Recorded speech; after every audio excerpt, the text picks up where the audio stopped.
اور اولاد کے حق اگر ہم ادا نہ کریں تو اس کے بڑے سنگین نقصانات ہوتے ہیں۔ وہ اس لیے کہ حدیث میں نبی اکرم صلی اللہ علیہ وسلم کے پاس ایک شخص آیا اور کہا، اے اللہ کے رسول صلی اللہ علیہ وسلم، جب انسان مر جاتا ہے تو کیا اعمال اس کو مرنے کے بعد ملتے ہیں؟ ایصال ثواب۔ ایک انسان جب مر جاتا ہے، ابو داؤد کی روایت ہے، جب انسان مر جاتا ہے تو کیا چیز اس کو ملتی ہے ایصال کے طور پر؟ کیا بھیج سکتے ہیں ہم؟ ایصال پارسل کو کہتے ہیں، توشہ۔ کیا چیز ایصال کر سکتے ہیں اس کو پارسل میں بھیج سکتے ہیں نیکی کی شکل میں؟ تو آپ نے فرمایا جب انسان مر جاتا ہے تمام اعمال کا سلسلہ بند ہو جاتا ہے سوائے 3 کے۔ پہلا فرمایا اور اس کے اندر کہا کہ کار خیر، صدقۃ جاریہ، کار خیر کر کے چلا جائے، اچھا کام کر کے چلا جائے جس سے انسانیت کو فائدہ ہو۔ دوسرا فرمایا کہ نافع علم، جس سے انسانیت جو ہے فائدہ اٹھائے، ایسا نالج، ایسا علم جس سے انسانیت کو فائدہ اور نفع ہو۔ اور تیسرا فرمایا اولد صالح یدعو لہ، اور نیک اولاد جو مرنے کے بعد دعا کرے اس کے لیے۔ تو اولاد ثواب جاریہ ہے، اور اگر اسی اولاد کی تربیت نہ کرنے کی وجہ سے وہ بگڑی تو یہ اولاد کیا بن جائیں گی؟ ثواب جاریہ کا الٹ عذاب جاریہ۔ تو اولاد کے حق دینا بڑا اہم ہے، والدین کے لیے یاد رکھیے۔ جہاں والدین کے حق بھی بڑے اہم ہیں لیکن یہ حق بھی اہم ہے۔ آئیے ایک واقعہ سناتا ہوں، عمر ابن خطاب رضی اللہ عنہ کے دور کا واقعہ۔ آپ خلیفۃ المومنین تھے، مسلمانوں کے خلیفہ تھے۔ ایک بوڑھا شخص آیا جو اپنے ایک نوجوان لڑکے کو ساتھ لایا اور کہا، امیر المومنین، اس ذرا میرے بیٹے کو نصیحت اور تاکید کیجیے، اس کی شکایت لایا تھا، یہ میری بڑی نافرمانی کرتا ہے، میری بات نہیں سنتا ہے۔ امیر المومنین عمر ابن خطاب نے اس بچے کو نصیحت شروع کی۔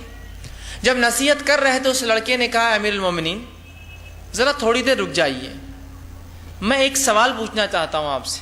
تو کہا کہ اس کو مکمل حق دیا گیا، اس لیے کہ شریعت میں اگر کوئی کسی پہ الزام لگائے تو صرف جس نے الزام لگایا اس کی بات نہیں، جس پہ لگا اس کی بھی سنی جاتی ہے۔ الزام اس لڑکے پہ تھا کہ وہ والدین کی اپنے والد کی سنتا نہیں ہے۔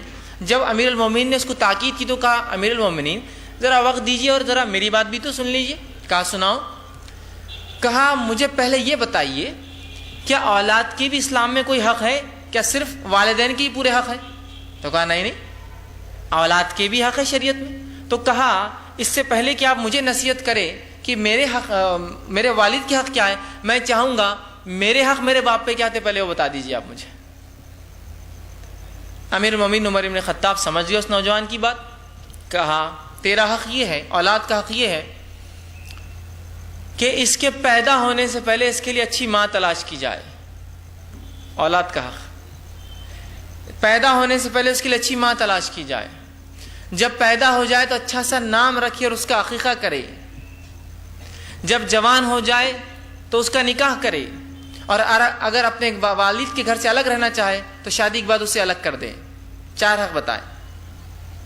کیا حق بتایا؟ پہلا، اس کے لیے اچھی ماں تلاش کرے۔ دوسرا حق بتایا آپ نے، اس کا عقیقہ اور اس کا اچھا سا نام رکھے۔ تیسرا حق اس کا بتایا بالغ ہو تو نکاح کر دے۔ چوتھا بتایا اگر شادی کے بعد الگ ہونا چاہے تو اسے اپنے گھر سے الگ کر دے۔ یہ اس کے حقوق آپ نے بتائے۔ اس کے بعد اس نوجوان نے کہا، امیر المومنین میرے باپ نے سب سے پہلا میرا حق مارا ہے۔ تو اس نوجوان نے کہا، امیر المومنین اس میرے والد نے سب سے پہلے جو میرا پہلا حق تھا کہ میرے لیے اچھی ماں تلاش کرے، اس نے ایک مجوسیہ سے شادی کی، میرا پہلا حق مار دیا۔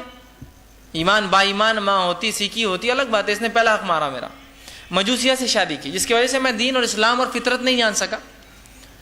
اس کے بعد جب میں پیدا ہوا تو اس نے میرا نام جو میرا حق تھا وہ بھی مارا مجھ سے، اور میرا نام رکھا گبریلا۔ گبریلا سمجھتے؟ گوبر کے اندر ایک کیڑا ہوتا کالا بڑا، تو کہا میرا نام رکھا گبریلا، میرا دوسرا حق بھی مارا اس نے۔ تیسرا یہ کہ اس نے میرا نکاح نہیں کرا اب تک، حالانکہ میں بالغ ہو چکا ہوں۔ تو اس کے بعد امیر المومنین عمر بن خطاب نے اس لڑکے کو نصیحتیں کی، کہا تم جاؤ۔ جب وہ لڑکا چلے گیا تو اس کے باپ کو بلایا اور کہا، بچپن میں تو تم نے اپنے بیٹے کے پورے حق مار لیے، اب بڑا ہونے کے بعد بڑے آئے میرے سامنے اس کی وہ شکایت لے کر کہ وہ تمہارا حق نہیں دے رہا ہے۔ وہ تمہارا حق کیسے دیں گا جبکہ بچپن میں تم نے اس کے پورے حق مار لیے؟ بات سمجھ رہے؟ تو یہاں امیر المومنین نے اس والد کو بھی نصیحت کی جہاں اس بیٹے کو بھی نصیحت کی. صرف یہ نہیں کیا کہ بیٹے کو کہا بہت اچھا کام کر رہے ہو تم، باپ کے خلاف جا رہے ہو، اس نے حق نہیں دیا. نہیں، اس کو بھی نصیحت کی کہ باپ سے غلطی ہوئی. باپ کو بھی نصیحت کی کہ تم اپنی جو ہے جوانی میں سب کچھ کر بیٹھے، جو اس کے حق تھے پورے مار لیے، اور آج آئے میرے پاس کمپلین لے کے جب وہ تمہارے حق نہیں دیتا ہے. پہلے اس کے حق تم بچپن میں دیتے تو وہ بھی تمہارے حق آج بڑھاپے میں واپس لوٹاتا. اس لیے میں نے کہا اولاد کے بڑے اہم ہیں، اس لیے کہ اس ہاتھ دے اور اس ہاتھ لے والا معاملہ ہے. یہ والدین اولاد کے حق دیں گے، اولاد والدین کے حق دیں گی.